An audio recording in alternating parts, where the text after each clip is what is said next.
Kembali ya Tuhan, kami akan memulai pelajaran kami Tuhan. Kau berkati Bu Rebeka yang akan mengajar kami Tuhan. Kau tambah-tambahkan hikmat kepadanya Tuhan. Dan Kau berkati kami di tempat ini Tuhan.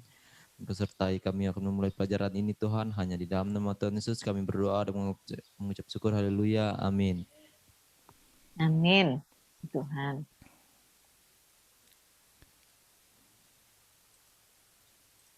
Ya, Puji Tuhan kita semua ada sehat hari ini ya, pagi ini ya. Oke, kita akan nyambung pelajaran minggu kemarin. Ya, kita akan belajar dari nabi yang luar biasa ini, Elia ya. Nah, kita baca dulu 1 Raja-Raja pasal yang ke-17. Ke-18, sorry. 18 ayat yang pertama. Dan sesudah beberapa lama, datanglah firman Tuhan kepada Elia dalam tahun yang ketiga. Pergilah, perlihatkanlah dirimu pada Ahab, sebab aku hendak memberi hujan atas muka bumi. Nah, ini keren ya. Jadi sebelumnya ada kekeringan, itu atas perkataan Elia juga. Elia bawa perkataan firman Tuhan kepada orang Israel, kepada Ahab. Dia berani maju, berani keluar. Ya, kalau kita mengingat pelajarannya kemarin-kemarin, ketika itu setelah dia menyampaikan firman kepada Ahab bahwa akan ada kekeringan, maka Tuhan mengirim dia ke sungai Kerit. Nah, di sungai Kerit dia dipelihara dengan air sungai dan kemudian oleh burung gagak yang mengirim makanan buat dia. Setelah beberapa lama ketika air di sungai itu kering, maka Tuhan menyuruh dia pergi ke Sarfat untuk bertemu dengan seorang janda yang di sana, dan jandanya itu sudah tertentu luar biasa. Dia sudah mendapatkan janda itu dan dipelihara di situ dengan tepung yang sedikit dan minyak yang sedikit. Dan mereka bertiga boleh meneruskan hidup mereka sampai musim kering itu berakhir. Itu kira-kira 2,5 tahun mungkin ya di rumah janda Sarfat. Dan itu bukan tanpa masalah. Waktu itu anak janda Sarfat itu juga mati. Maka Elia pun dengan pede dia membangkitkan anak itu di dalam nama Tuhan, di dalam nama Allah. Luar biasa ya. Jadi kita lihat bahwa hidup hamba Tuhan itu walaupun menuruti firman Tuhan itu tetap saja ada masalah. Jangan dipikir kalau kita berjalan sesuai dengan firman Tuhan terus kita nggak punya masalah, semuanya oke-oke saja, semuanya itu lancar, semuanya itu tercukupi, semuanya itu pokoknya nggak ada persoalan deh. Tapi kita lihat di sini Elia juga punya banyak masalah ya. Ternyata dia punya banyak masalah. Tetapi dia tetap dengan apa yang Tuhan firmankan. Nah, setelah beberapa lama tadi kita baca di ayat yang 1, datanglah firman Tuhan kepada Elia dalam tahun yang ketiga. Jadi Elia tidak melakukan apapun selama 3 tahun. Sampai firman Tuhan datang lagi kepada dia, baru dia mau bicara lagi. Luar biasa ya. Kita seringkali nggak sabar ya sama Tuhan ya. Kita seringkali berpikir, wah Tuhan ini terlalu lama. Kita seringkali seperti Abraham, waktu dia menanti-nantikan anak, lama banget ya. Abraham itu menantikan anak pada 25 tahun. Wow, keren. 25 tahun, lama banget ya. Kemudian satu hari Sarah bilang sama Abraham, kayaknya nih sudah lama kayak gini, aku tetap saja nggak punya anak, nggak bisa mengandung. Mungkin Tuhan akan memberi engkau anak melalui orang lain yang bisa aku dengan sebagai anak.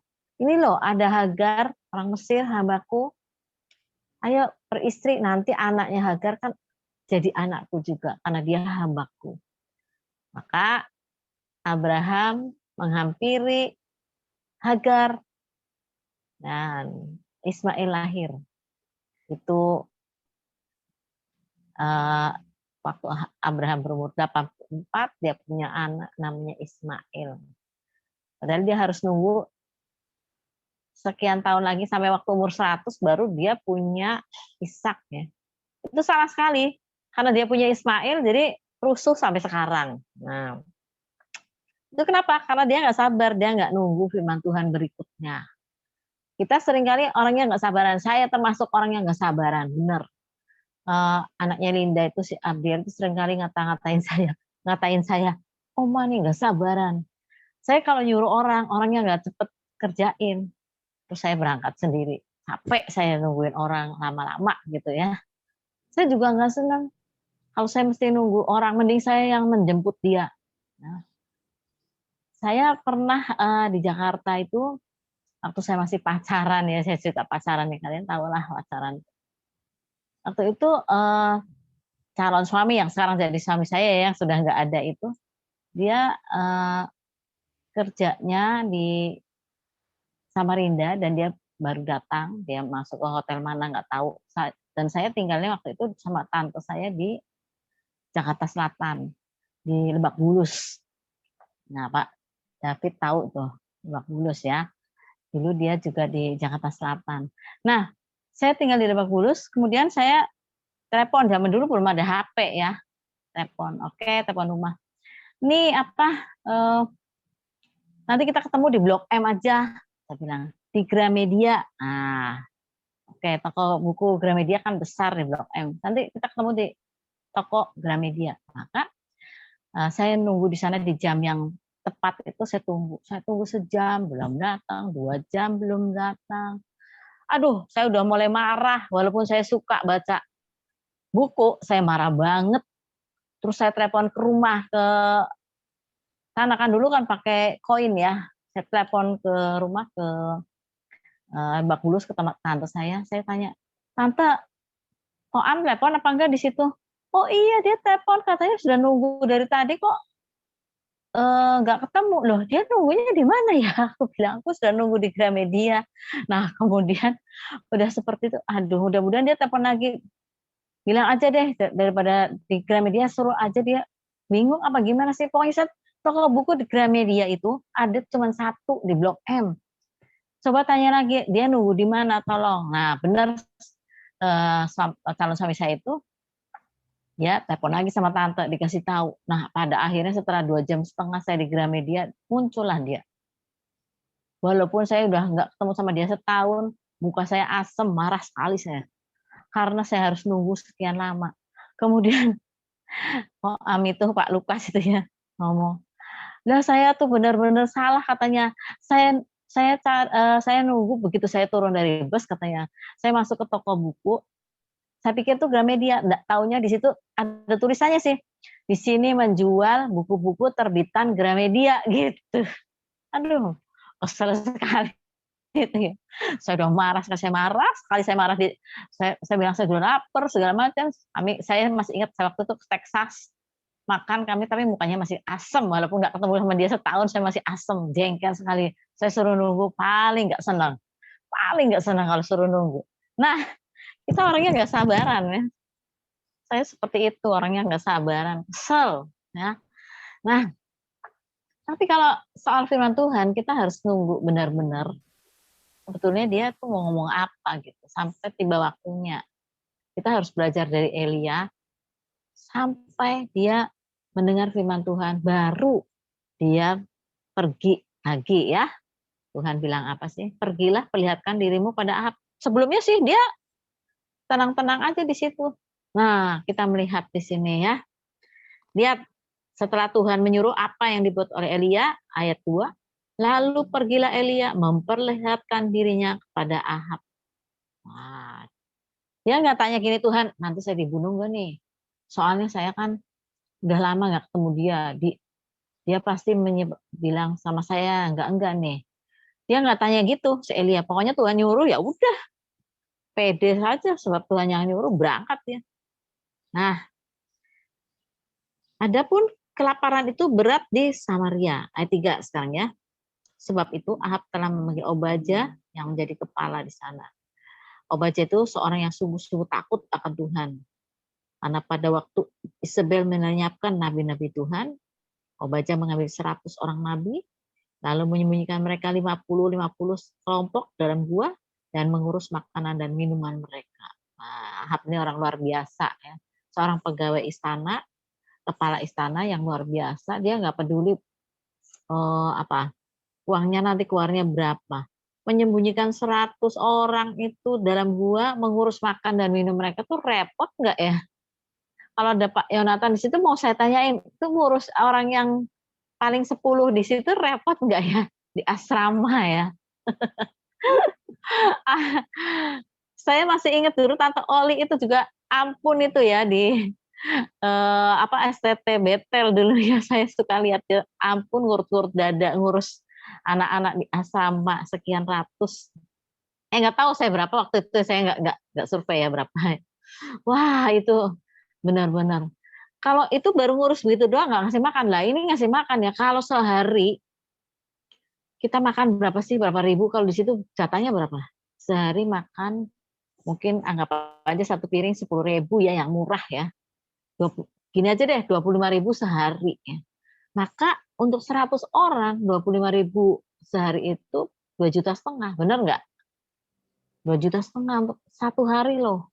Iya, Benar? Betul 2,5 juta satu benar. hari ya. Setelah itu kalau sebulan jadi berapa tuh? 7,5 juta. Waduh, ini kalau pegawai ini udah habis berapa nih? Kalau pegawai di Indonesia gajinya berapa sih? Paling 10 juta, 11 juta. Wah, itu buat keluarga nggak dapet lagi ya. Tapi Baja benar-benar melakukannya. Dia menyembunyikannya nggak tahu tuh berapa lama itu, ada 100 orang. Aduh, keren banget ya. Nah, kita lihat ayat 5. Ahab berkata pada Obaja, jelajahilah negeri ini dan pergi ke segala mata air dan ke semua sungai. Barangkali kita menemukan rumput, sehingga kita dapat menyelamatkan kuda dan bagal, dan tidak usah kita memotong seekor pun dari hewan itu. Wah, jadi dia nyuruh Obaja untuk mencari rumput, bayangin ya. Mereka cari rumput dan kemudian mereka berpencar tuh, saking apanya tuh, nyuruh sampai Ahab sendiri turun tangan, nyuruh kepala istana turun tangan. Itu kenapa? Karena tidak ditemui lagi rumput di daerah Israel sana, sehingga pegawai-pegawai mereka juga udah putus asa, maka kepalanya, pemimpinnya berpikir, bohong apa enggak ini ya kalau misalnya gitu, saya sendiri, saya mau menjelajahi. Maka Ahab dan Obaja pergi. Ayat 6, lalu mereka membagi-bagi tanah itu untuk menjelajahinya. Ahab pergi seorang diri ke arah yang satu, dan Obaja pergi ke arah yang lain. Ayat 7, sedang Obaja di tengah jalan, ia bertemu dengan Elia. Setelah mengenali dia, dia sujud serta berkata, bertanya, engkaukah ini, hai tuanku Elia? Nah, Obaja kenal sama Elia nih. Saya juga nggak tahu nih, Elia cuma muncul sekali di hadapan Ahab, tapi Obaja kok tahu ya? Zaman dulu belum ada foto loh. Belum ada ini, apa namanya, kalau sekarang ya semua narsis ya, semua difoto. Kita punya HP tuh mau makan aja makanan difoto ya kan. Beli es difoto juga, kacang hijau difoto. Aduh, semua difoto ya. Beli baju baru difoto, alisnya nempel baru satu difoto. Wow. Orang sekarang nih semuanya difoto ya gara-gara gratis. Saya masih ingat dulu waktu saya SMP kalau mau foto bayar mahal ke apa tuh namanya studio foto. Nah, nggak bisa sama kayak sekarang cepret. Wah, seperti itu. Nah, ini gimana nih Obaja kok tahu dia Elia ya? Pasti dia orang penting, saya yakin. Jadi ketika Elia menghadap Ahab waktu itu, Obaja ada di samping Ahab. Jadi dia bisa mengenali Elia, seorang yang sederhana. Sekali ketemu langsung ingat. Nah, ini ingatannya tajam juga nih Obaja, luar biasa nih hamba Tuhan yang satu ini, yang berani menyembunyikan 100 orang. Ingatannya tajam banget. Nggak kayak saya ya. Saya orangnya ini dari dulu nih kalau saya ingat muka, saya nggak ingat nama. Kalau ingat nama, saya ingat muka. Aduh, repotnya. Sebetulnya saya harus ingat semuanya. Jadi saya sering seperti itu. Nah, tapi Obaja sekali dia ketemu dengan Elia, dia tahu itu Elia. Wah, ini luar biasa nih. Sebetulnya harus seperti ini ya, hamba Tuhan seperti ini. Saya ingat juga ada hamba Tuhan di Surabaya, kalau nggak salah namanya Pak Samuel. Itu jemaatnya bisa 1.000, tapi dia bisa menyebut nama jemaat satu-satu. Wah, Tuhan Yesus dia menyebut dombanya satu-satu ya. Aduh, itu 1.000 bisa ingat saya sebelahnya salaman gitu ya, dia nyebut, "Oh ya, Encim," siapa lagi namanya, "Oh Pak ini." Waduh, dengan kagum saya berpikir, "Wah, luar biasa ini pendeta satu ya, dia bisa kenal namanya satu-satu. Saya aja sama kalian di sini berapa ini saya namanya saya nggak hafal." Wah, gitu ya. Nah, Saudara, yang Tuhan kasihi, kita lihat lagi ya, lihat sini ya. Saudara dikasih oleh Tuhan, saya dikasih oleh Tuhan. Nah, lihat ayat 8. Jawab Elia padanya, "Benar."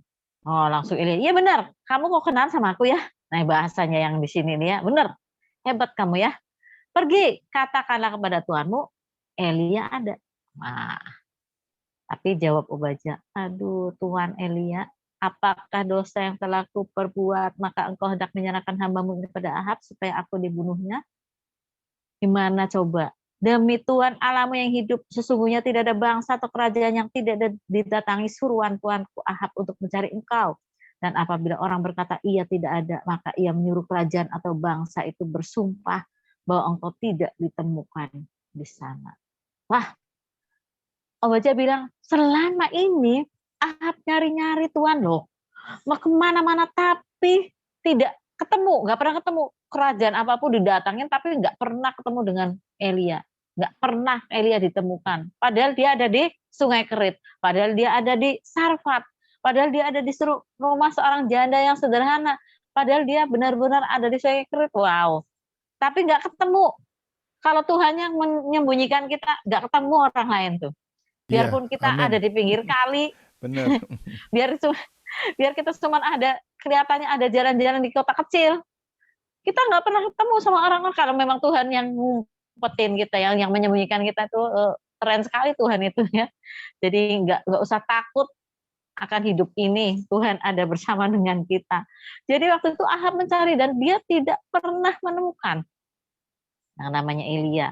Nah ya, nah, ayat 11. Dan sekarang kau berkata, "Pergilah, katakan pada Tuhanmu, Elia ada." Nah, ini was-was nih Obadya ya. Ayat 12. Mungkin terjadi apabila aku sudah pergi daripadamu, roh Tuhan mengangkat engkau ke tempat yang tidak aku ketahui. Kalau aku sampai kepada Ahab untuk memberitahukannya dan engkau tidak didapatinya, tentulah ia akan membunuh aku. Padahal hambamu ini dari kecil takut akan Tuhan. Tidakkah diberitahukan pada Tuanku apa yang kulakukan pada waktu Isabel membunuh nabi-nabi Tuhan? Bagaimana aku menyembunyikan 100 orang nabi-nabi Tuhan dalam gua, 50 sekelompok dan mengurus makanan dan minuman mereka.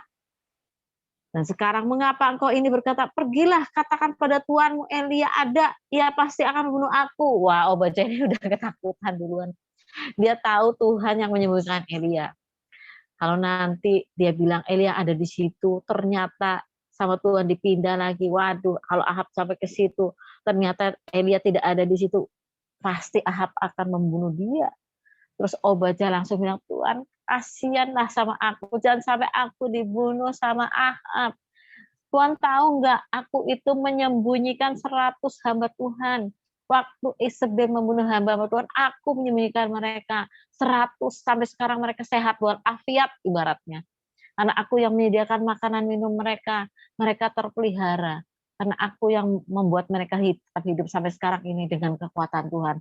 Sekarang kau bilang aku suruh menghadap Ahab dan bilang bahwa engkau ada di sini.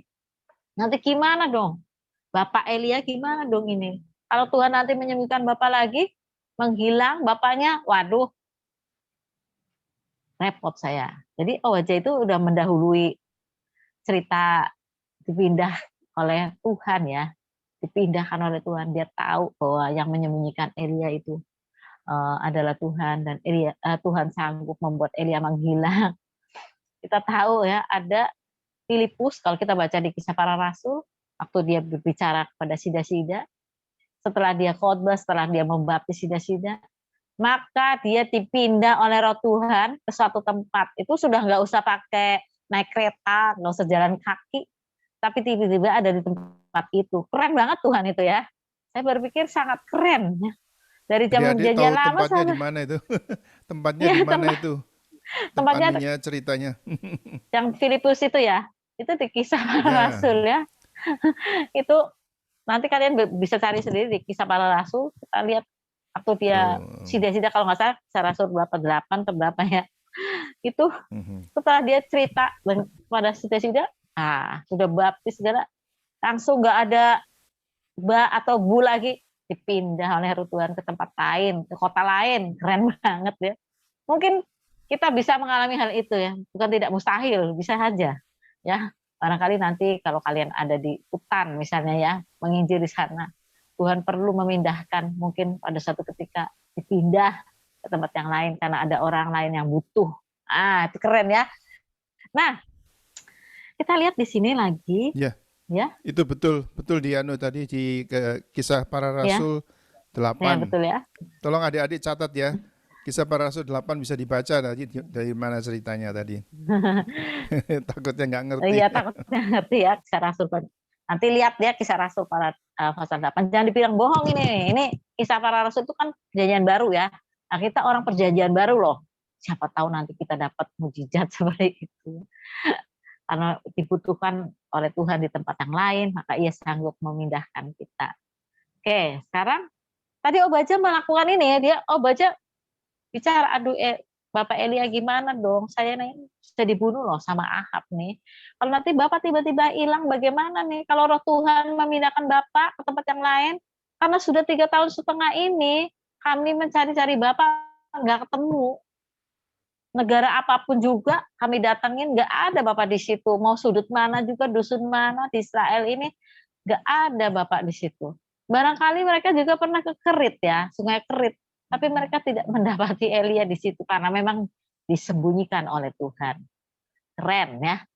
Nah, kita lihat ayat 15, jawab Elia.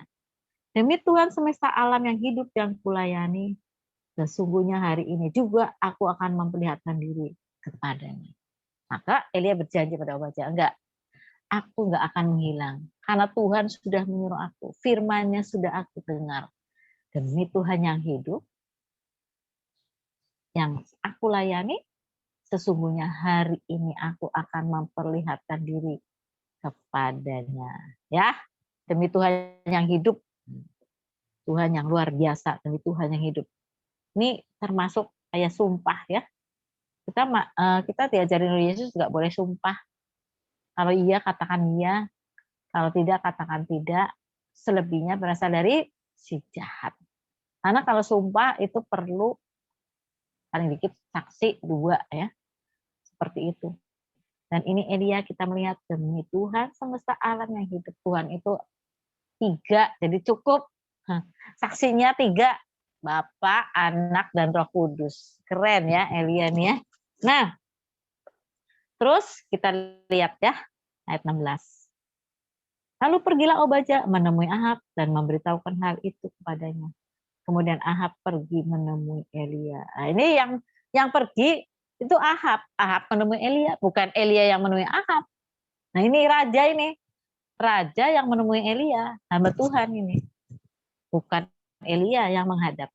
Segera sesudah Ahab melihat Elia, ia berkata padanya, engkaukah itu yang mencelakakan Israel? Wow. Ini ya, kita nih kadang-kadang dapat tudingan seperti itu. Itu ada namanya intimidasi ya. Engkaukah itu yang mencelakakan Israel? Elia, gara-gara kamu ini lihat. Seluruh Israel celaka. Gara-gara kamu hujan gak turun. Gara-gara kamu sih. Nah, kita sebagai ayat Tuhan juga sering dituding gitu ya. Gara-gara kamu sih. Gara-gara kamu. Seperti itu. Gara-gara kamu, aku. Sambungannya itu. Jadi aku jadi sial kayak gini. Gara-gara kamu. Kita sudah melayani betul-betul, tapi kita dituding. Mungkin kalau kalian nanti akan bekerja mungkin di bawah pengawasan pendeta ya atau penatua atau gimana. Mungkin sudah kerja dengan betul, masih dituding. Kamu nih bikin gara-gara nih, semuanya salah gara-gara kamu. Nah, kita tuh manusia memang senangnya menyalahkan Bu, orang itu sih. Agape itu pernah disidang. Wah, Betul nggak? Agape pernah disidang ya sama Pak Yonatan, sama Kak Erik. Disidang itu di sana. Mau gitu ya. Betul nggak AKB? Betul kan? Betul, Pak. Ya Iya, Pak, betul Pak. gitu ya. Hmm. Padahal betul agape. Agapenya betul ya waktu itu sebenarnya. Wah, kita tuh suka begitu ya. Ya sebetulnya kalau memang salah ya boleh sih tegur. Tapi biasanya harusnya pakai apa namanya? Pakai aturan yang Tuhan tetapkan ya. Kalau sampai di sidang tuh biasanya udah diperingatkan berapa kali itu, tapi belum benar ya. Memang kita sering kali dituding seperti itu. Saya juga dulu waktu saya gini, waktu saya pertama kali di Harvest ini, Tuhan percayakan pada saya di sini gereja di KKD ini ada 3 orang yang betul-betul menjadi tangan dan kaki saya ya. Itu satu namanya Ratna, kedua Linda, ketiga Edi. Nah, setelah saya sampai di penjara, 2 orang ini, Ratna itu dipenjarakan bersama dengan saya, Linda melayani kami yang ada di penjara, tetapi Edi itu pindah ke Cirebon. Nah, beberapa waktu yang lalu saya mendengar kesaksian dia ya, dia seorang yang luar biasa. Saya kenal dia, orangnya ngeroh banget. Ya, dia dulu kami ini kalau kami mau bikin keputusan sesuatu, kami rundingan. Saya ini dengan pengerja tiap minggu pasti ketemu 2 kali, sekali untuk berbicara tentang jemaat dan pelayanan dan juga KTB sama mereka ya, tumbuh bersama menyelidiki firman Tuhan. Kemudian yang sekali lagi berdoa bersama dengan pengerja. Sampai sekarang saya seperti itu. Nah, waktu kami ketemu di sana di pengerja itu kami saling menguatkan dan seterusnya ya. Nah, kalau seandainya ada keputusan mau diambil nih, kalau misalnya Edi belum bilang, saya setuju, itu belum bisa karena dia paling ngeroh di antara kami ya.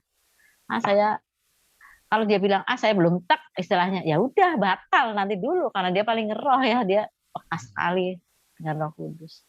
Nah, kemarin kami bincang-bincang, dia bilang, gimana ya Tante, kok saya merasa kering. Nah, ayo kita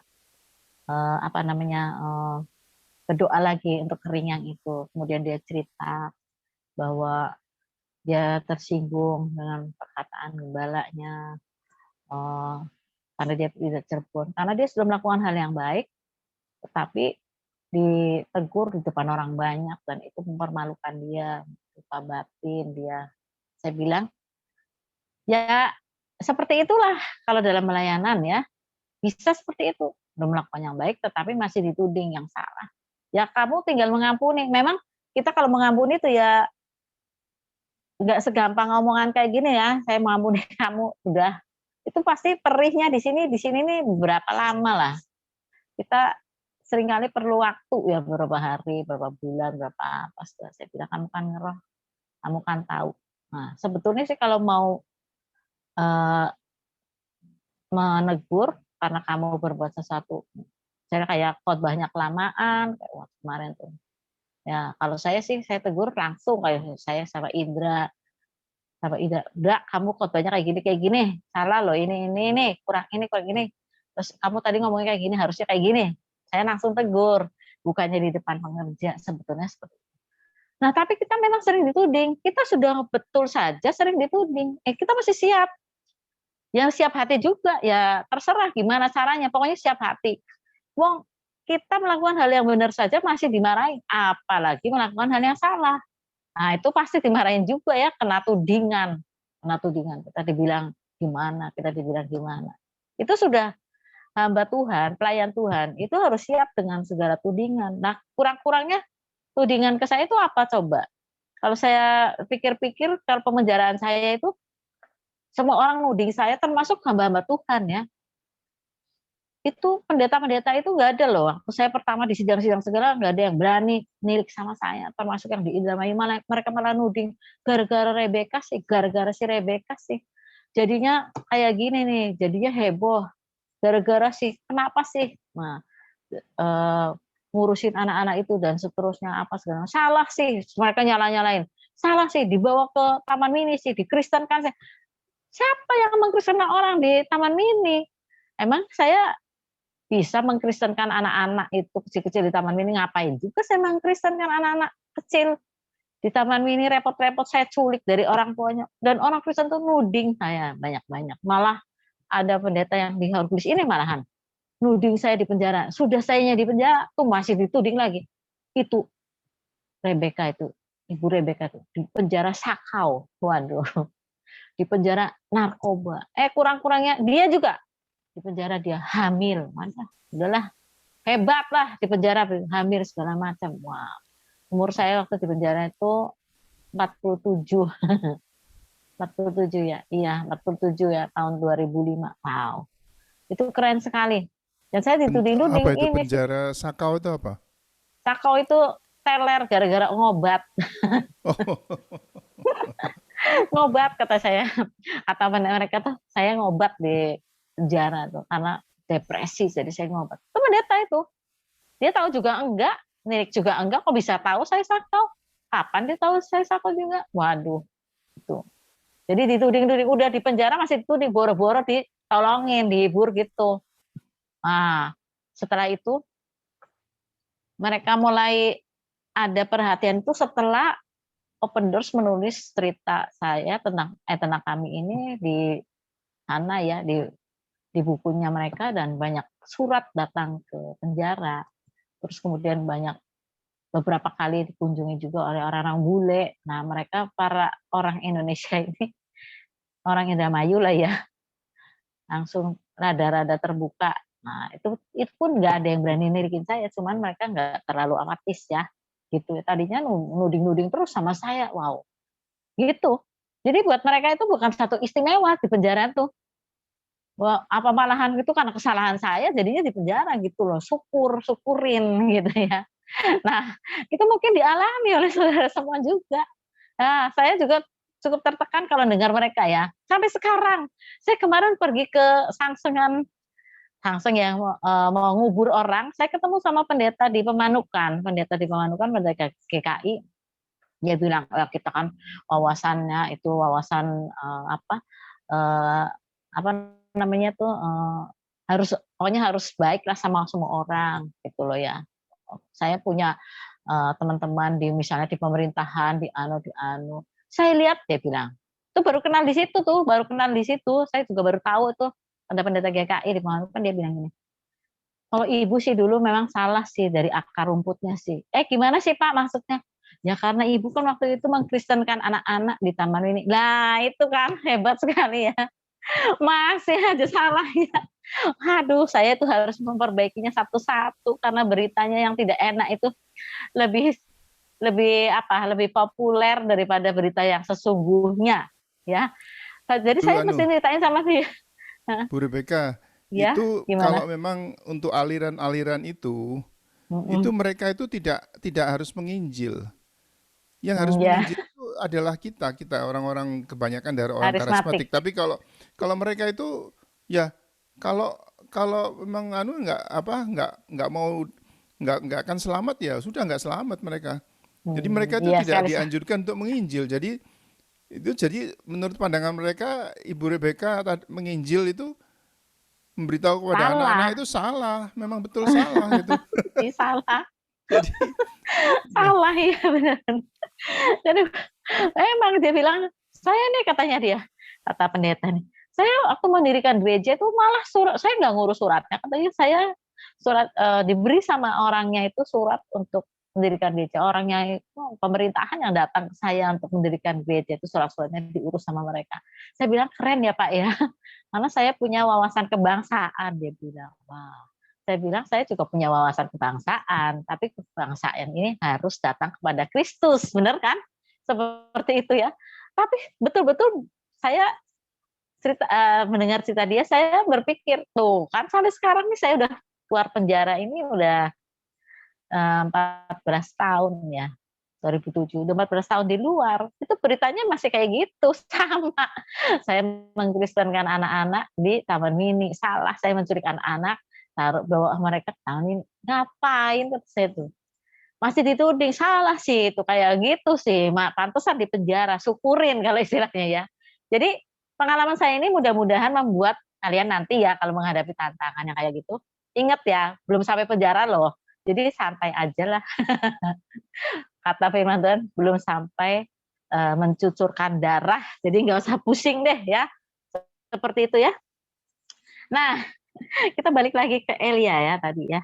Nah, jadi Ahab itu langsung nuding, kamu sih, gara-gara kamu sih. Jadi orang Israel semuanya itu celaka gara-gara kamu sih.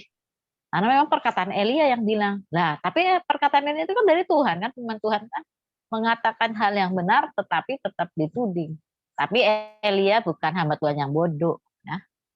Nah, Elia langsung berkata apa? 18. Jawab Elia padanya, bukan aku yang mencelakakan Israel, melainkan engkau ini dan kaum keluargamu.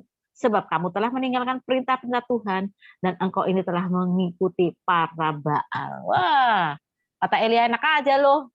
Bukan salah saya yang bikin orang Israel menderita, kamu. Nggak berani nggak kita tuh kalau misalnya kita sekarang ini menghadap Pak Jokowi ya. Nggak usah Pak Jokowi deh. Di situ Pak siapa dulu deh. Bupati. Nah, misalnya ya. Bupati di situ deh. Berani nggak kita, kalau dia bilang salahnya Bapak sih gini, bukan salah saya, Bapak yang salah, berani nggak gitu. Kita nih sekarang nih hidup. Kalau ini Elia nih tingkatannya udah hebat ya, tingkatannya ke Pak Jokowi nih, hamba Tuhan yang langsung ke Pak Jokowi nih, Raja Ahab. Dibilang sama Pak Jokowi, kamu salah sih kayak gini. Bapak yang salah, bukan saya. Enak aja, saya nggak salah, Bapak yang salah. Wow, keren nih ya. Keren sekali nih Elia nih ya. Hamba Tuhan yang keren. Coba nanti kalau kita ngadep yang kayak gini, bisa nggak kita ngomong kayak Elia? Bukan saya. Kita paling di hati, wong situ yang salah, saya yang disalahin. Takut juga ya gimana ya. Udahlah saya telan aja, kan orang Kristen nggak boleh bales. Ya udahlah biarlah saya yang salah gitu ya.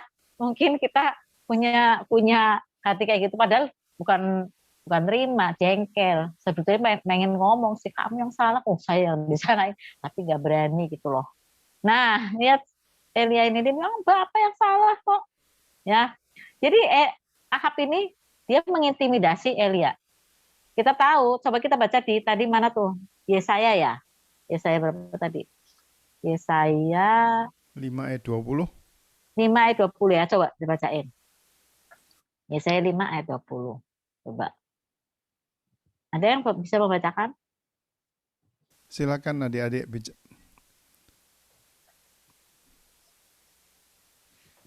Yesaya pasal 5 ayat yang ke-20. Celakalah mereka yang menyebutkan kejahatan itu baik dan kebaikan itu jahat, yang mengubah kegelapan menjadi terang dan terang menjadi kegelapan, yang mengubah pahit menjadi manis dan manis menjadi pahit. Amin. Celakalah kata Tuhan ya. Tertulis di kitab Yesaya. Mereka yang mengatakan kejahatan itu baik. Kita sering nggak di sini sekarang? Ini LGBT aja ya. Dibilangnya, oh baik. Sekarang gereja ada yang mau memberkati mereka ya. Perempuan menikah dengan perempuan, laki-laki dengan laki-laki. Malah saya mendengar seorang pendeta perempuan itu gimana ya, waktu itu masuk di grup pendeta di WhatsApp ya. Saya punya grup itu sampai udah saking banyaknya saya nggak tahu lagi lah sebelah mana ya. Itu menceritakan seorang pendeta yang bilang gini, lah itu kan kemajuan zaman katanya. Kenapa kita tidak boleh? Kan mereka itu hak mereka kan untuk menikah. Ya terserah mereka dong. Kita tugas kita hanya memberkati mereka, mendoakan mereka supaya mereka tetap damai, aman, sentosa. Itu ada perempuan di Indonesia. Wah, kalau kita bilang di Amerika ya mungkin ya itu sudah ada gereja kalau nggak memberkati homo-homo atau lesbi yang pengen kawin itu malah dimarahin. Nah, saya dengarnya gitu ya di Amerika ya. Mungkin nggak semuanya lah. Saya yakin nggak semuanya.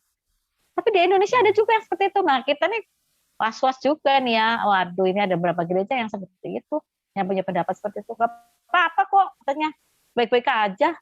Kayak gitu tuh. Kan kita kan tidak memperhatikan yang seperti itu, memperhatikannya kan jiwanya aja supaya mereka kenal sama Tuhan. Nah kalau mereka nggak didoakan kan mereka ke gereja lagi, mereka nanti nggak jadi jemaat lagi gitu. Kan repot dong. Gimana kita bisa menjaga mereka, keselamatan mereka? Lah Untuk dosa yang seperti itu kita seringkali tidak berani bilang, nah itu salah. Di Alkitab tuh nggak boleh. Kenapa Sodom dan Gomora itu sampai dihancurkan? Nah itu karena lesbi dan homo. Kita bisa bilang gitu. Kenapa? Kenapa Tuhan menciptakan Adam dan Hawa, bukan Adam dan si Budi? Atau Hawa dan Hiwi, atau gimana? Hawa dan si manis, atau gimana? Tapi kan Adam dan Hawa aja. Nggak ada itu laki-laki kawin sama laki-laki di situ. Kalau Tuhan memang memperbolehkan seperti itu, ya pasti diciptakanlah tadi Adam dan temannya itu satu, namanya mungkin tadi si Budi, dan Hawa juga harus ada temennya lagi yang lesbi itu satu, nah yang mungkin namanya si siapa, si Ani, nah, kayak gitu ya, orang Indonesia semuanya nih, mungkin seperti itu. Tapi Tuhan menciptakan Adam dan Hawa, kenapa? Karena Dia menyuruh beranak cuculah kalian, memenuhi bumi, satu perintah Tuhan. Nah sekarang kalau Adam kawin sama Budi, emang bisa beranak cucu?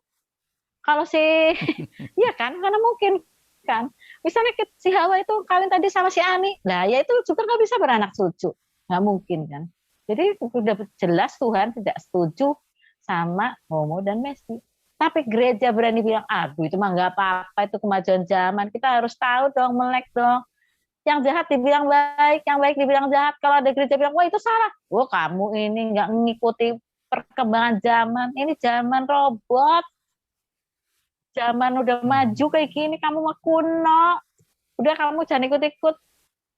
Ini kalau yang kuno-kuno itu udah tahu-taunya yang kuno aja. Di sini nih zaman sudah maju banget. Jadi zaman sekarang nih ya, kejahatan dibilang baik, yang baik dibilang jahat. Nah, itu aneh sekali ya, aneh sekali. Yang tadi dibilang menginjil itu salah lah.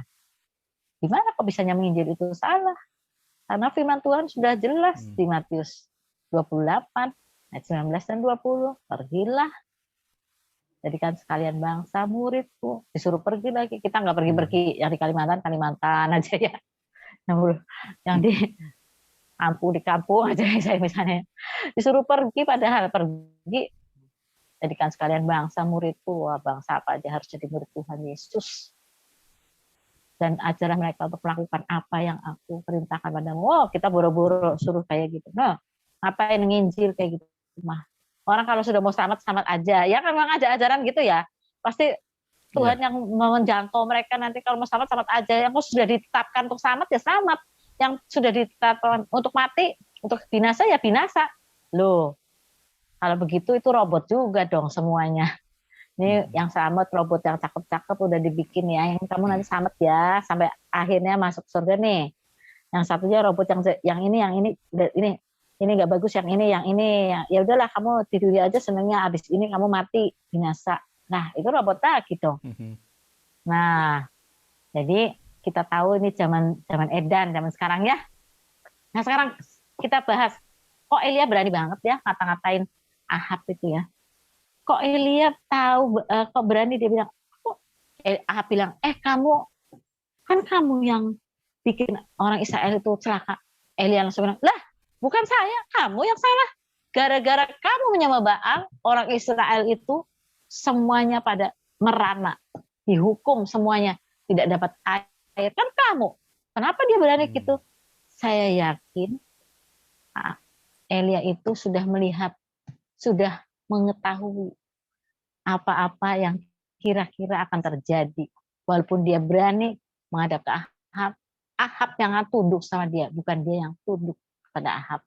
Nah, coba kita baca di Yohanes 16 ayat 13. Kita tahu Roh Kudus itu bagaimana ya. Yohanes 16 ayat 13. Sudah siap?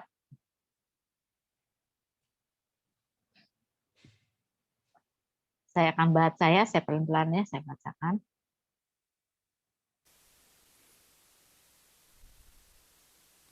Ada di dalam teks nggak ada ya? Nggak ada ya? Iya, nggak ada. Saya nggak nulisin. Oke ya, Yohanes 16 ayat 13. Tetapi apabila ia datang, yaitu Roh kebenaran, ia akan memimpin kamu ke dalam seluruh kebenaran. Sebab ia tidak berkata-kata dari dirinya sendiri, tetapi segala sesuatu yang didengarnya itulah yang akan dikatakannya, dan ia akan memberitakan kepadamu hal-hal yang akan datang. Waktu pertama saya baca ini, saya ini orangnya senang untuk melihat akan datang, itu kayaknya hebat banget ya. Kenapa orang-orang tuh senangnya pergi ke dukun gitu ya, pergi ke sinse, baca ramalan bintang itu bintang apa aja tuh, bintang Sagittarius, bintang Taurus ya, baca-bacain. Karena orang pengen tahu masa depannya tuh apa sih. Pengen tahu saya itu nanti gimana sih. Nah, ternyata sebetulnya kita nggak usah lihat-lihat ramalan, ngapain itu tukang bohong ya, nama ramalan itu juga ya. Sinse itu juga ngasih tahu dengan telapak tangan dibaca ya. Saya ingat dulu waktu saya masih kuliah, masih koskap di rumah sakit Fatmawati waktu itu. Ada teman saya namanya Sindu ya, dia memang rada-rada itu. Waktu itu teman saya Sindu itu dia senang ramal-meramal. Saya sih nggak percaya. Teman-teman saya tuh yang suka. Satu hari saya lagi nyelonjor kaki saya, si Sindu itu ngomong sama saya gini, Rebecca, kaki kamu ada tai lalatnya. Saya sendiri nggak tahu kaki saya ada tai lalatnya. Saya nggak tahu, saya nggak. Kata Sindu, berarti kamu tuh tukang jalan, gitu kan Sindu. Terus saya sejenak saya dalam hati, iya sih kok kamu hebat banget. Saya memang tukang jalan, tukang layap. Memang saya senangnya bepergian, memang saya senang gitu. Tapi dalam hati, sebodoh toing lah, itu bukan ramalan buat saya. Saya memang kayak gitu. Oh kamu, katanya Sindu. Jadi orang-orang tuh senangnya gitu. Tai lalat di sini artinya apa? Tai lalat di situ apa artinya? Tai lalat di leher apa artinya? Tai lalat kaki, di tangan. Ributnya tai lalat, tai kebo nggak diomongin ya. Tai lalat aja ya. Kayak gitu ya. Aduh. Coba kalau yang tai lalatnya segede itu, tai kebo itu nggak diomongin gitu. Misalnya tandanya apa gitu misalnya ya. Nah, jadi ternyata Roh Kudus itu, tadi kita baca di Yohanes 16 ayat 13, dibilangnya, dia akan memimpin kamu ke dalam seluruh kebenaran. Dia akan memimpin kamu ke dalam seluruh kebenaran, sebab ia tidak berkata-kata dari dirinya sendiri, tapi segala satu didengarnya. Didengarnya itu apa? Ya dari Yesus itu, karena dia memang Roh Yesus. Itu yang ada dikatakan. Dan ini nih, ia akan memberitakan kepadamu hal-hal yang akan datang. Pernah sadar nggak kayak gitu? Keren nggak? Bahwa Roh Kudus itu ya selain memimpin kita, mengajar kita, mengincapkan kita, dia juga akan memberitakan kepada kita hal-hal yang akan datang. Nah itu Amen. keren. Ya, itu keren ya.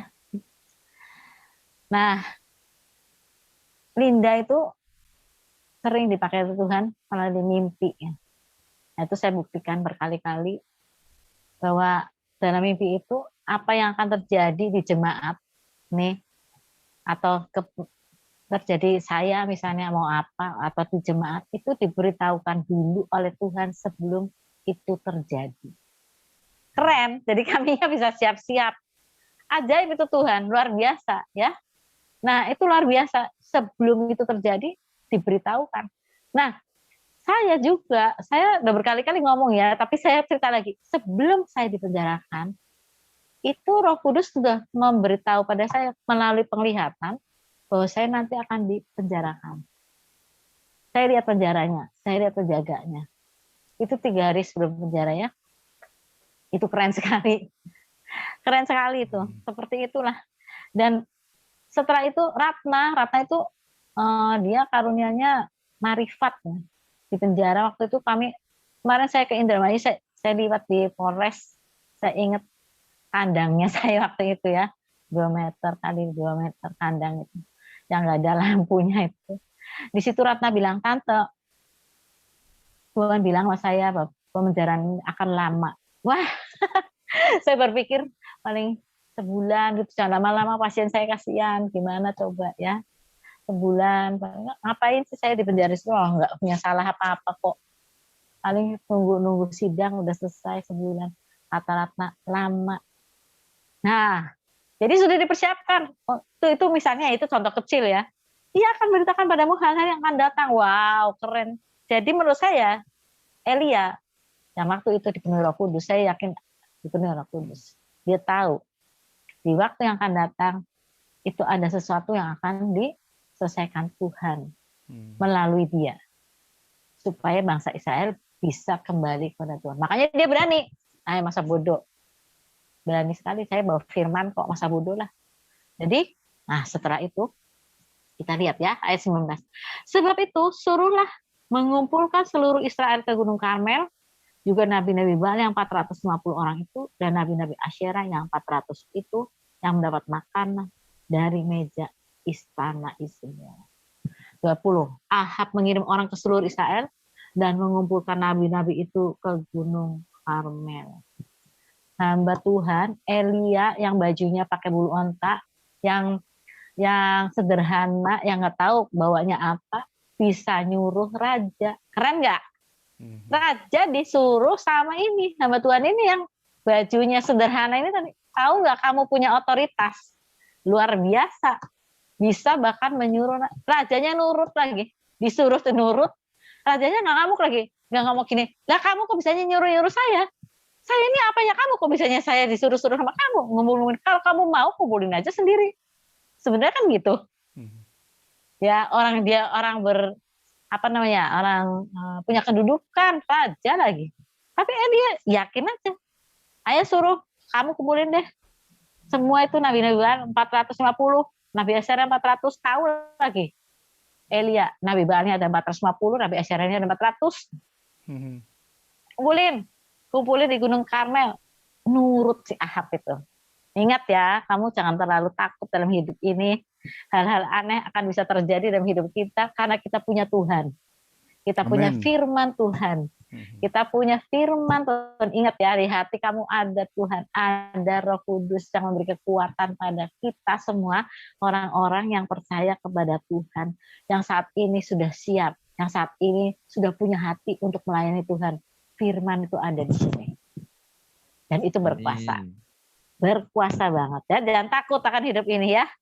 Mungkin saya harus selesai sini dulu. Betul, karena nanti yang minggu depan akan lebih seru ya. Saya berharap sekali kita belajar dari Elia ini. Ya, Elia, cerita tentang Elia ini seringkali menguatkan saya juga. Luar biasa hamba Tuhan yang satu ini. Saya harus seperti dia ya, berani berbicara pada orang lain.